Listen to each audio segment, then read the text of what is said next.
So the Dijonai Carrington play against Caitlin Clark has been an ongoing conversation. We saw Caitlin Clark come out and say today that it was not intentional. Dijonai Carrington claimed that it was just a basketball play. But here's the thing. It looked intentional, in my opinion. Now, even if that play did not happen and Caitlin Clark was okay for the rest of that game, I still think the Sun would have won because you saw DeWanna Bonner guard Caitlin Clark. She bothered her with her athleticism, and Clark also shot the ball badly. Now, if she didn't have that black eye, that might have changed things. However, the Sun probably would have still won that game because maybe went off. Now, with all that being said, this play itself is not a good look for the WNBA because you need to eventually make a profit in this league. You've lost an average of $10 million a year. Now you have a new fan base who is watching you. You have the spotlight all on Caitlin Clark. And you look at Asia Wilson, you're looking at Fee Collier. But Caitlin Clark is box office. She's the main attraction. When you see this go on as a new fan, it can turn them off because the reason why is they don't want to see her get this type of treatment and not get any foul call whatsoever because that was a foul and you didn't call it. So if you're trying to grow this league, and I know there's arguments online about, oh, the WNBA was good without Caitlin Clark. Really? When players were complaining about getting views, when players were complaining about their salaries, now you have a player who's bringing in more viewership and more attention. They would have survived. No, you would have lived off the NBA still, and nothing would have changed. So let's just get that argument out the way because it's really dumb. And to be clear, the WNBA still lives off the NBA's profits today. And imagine if Caitlin Clark wasn't in this league. Y'all would be saying, oh, nobody wants to watch us and we're not getting attention because nobody cared until now. And you have a player who can help grow this league.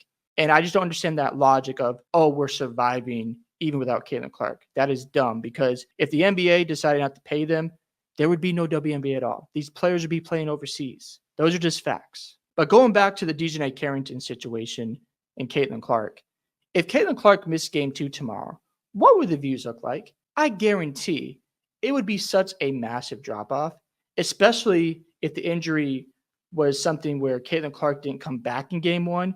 Can you imagine the backlash that the WNBA would receive? It would be even worse. You got to be careful with these situations because if the game tomorrow ends where there's a dirty play on Caitlin Clark and the WNBA does nothing about it, you're going to turn fans off. And that's going to hurt you in the long run. You've got to market these players. I can't stress that enough. That's why the WNBA has never been good because they don't know how to market their players. I remember looking at highlights of an Indiana Fever game and the audio was not working. That's embarrassing. I remember looking up a Fee Collier highlight. No highlights of Fee Collier on the WNBA page. You want me to take your league serious? Get serious about growing your league. Then I'll take you serious. Now I want to talk about this play between Carrington and Clark. By the way, this was at the first minute, I believe, of the basketball game is when this occurred. Now, Caitlin Clark was professional today in her interview saying it wasn't intentional and didn't want to cause any more conversations. I appreciate her professionalism. But as fans, in my opinion, this looks intentional. So as you can see here, Carrington's hand is coming down on Caitlin Clark. But notice where the ball is. It's away from Carrington. She's not even looking at the ball. And her hand is coming down, boom, right in Caitlin Clark's eye. That's unacceptable. I don't understand why the WNBA doesn't step in and say something about this. Hopefully the NBA sits down with their league and say, you might want to protect someone like Caitlin Clark because she's helping you grow your fan base, and plays like this should be unacceptable. And again, you see the ball go away from Carrington. She's not even looking at the ball. Her hand just comes down. Did you really have to hit Caitlin Clark's eye?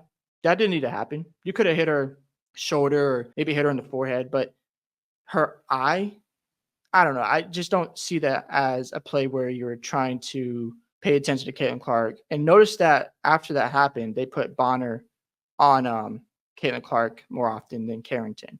So yeah, the WNBA, they got to do better. You can't have this happen constantly because you got to earn your trust from these fans. And if you have plays like this happen in the future where Clark gets hurt in an important playoff game, the fans are going to get turned off right away. So you have an important opportunity here to get more interest in your league. And if this continues to happen, fans are going to be turned off and they're going to stop watching because they're going to think, well, if Caitlin Clark gets injured and the league doesn't do anything about it, why should I trust him? What if Caitlin Clark leaves the WNBA because of the treatment and the physicality. We're going to say physicality, just the dirty tactics that go on. The WNBA is cooked, and they're going to have to look for that next face, and that might take another 10, 20 years. Just looking at these other statements, as you can see here from this play from Caitlin Clark, she's dribbling, boom, just shove her. It doesn't make any sense.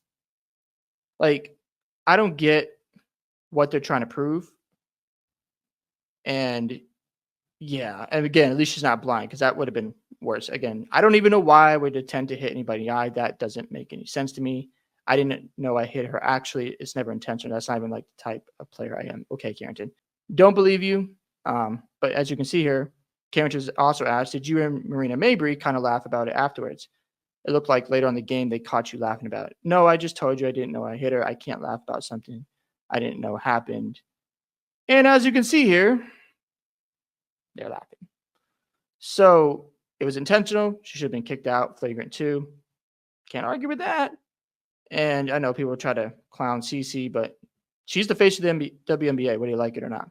So yeah, obviously it would have been nice to see our teammates step in and not appreciate what the Sun did. But again, they're new to this playoff thing, and it's gonna take time for them to gel even more.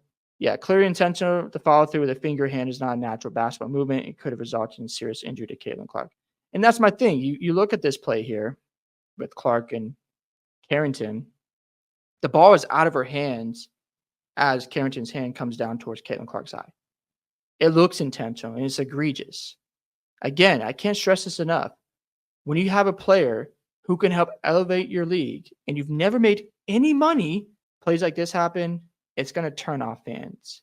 So hopefully the WNBA learns from this experience and the NBA puts some rules in place, because they're taking care of you and they see a product that can grow and can help your league. So it would be great if we have, my wife mentioned this, where they have new marketing teams from the NBA come in and help push these other players, because I mentioned earlier, there was an Indiana Fever game on YouTube with no audio. Embarrassing. There's a highlight reel of Fee Collier where there's no highlights of her in that video, and you want us to take you serious. And we got plays like this going on. It's insane to me. Again, just to clarify, if this incident did not happen, I still think the Connecticut Sun would have won game 1. Now, for game 2, if Caitlin Clark goes off in a way where they can't stop her, she's playmaking, she's running in transition, she's finishing at the rim, good luck beating the Fever. And if Kelsey Mitchell outperforms Marina Mabry tomorrow, the Fever are going to pull it out. I don't see it happening. Hopefully I'm wrong. But again, it's just so much to overcome. But the Ty Harris situation could be a major factor. We'll see how it plays out. However, if the Fever do win tomorrow, game 3 in Indiana, they're not losing. The Sun are going out in game 3. I just don't see it happening, but you never know. And the reason why there's so much backlash, because we want to see these players at their full strength. We don't want to see situations like this going on at the beginning of a basketball game, and it affects the player for the rest of that game. It doesn't look good, and it'd be better if they are more persistent with foul calls, regardless if it's Caitlin Clark or somebody else. If you got to face the league, you got to protect them, especially when you haven't made any money yet. Like, the WNBA has no leverage right now. So when you see something like this going on, you could lose some fans, and that could affect your wallets. And we'll see how this plays out, especially after the Fever get eliminated, whether it's the first round or the next round. If that does happen, I'm very curious to see how many fans turn off WNBA playoff games after Caitlin Clark is out. It's going to be interesting to watch.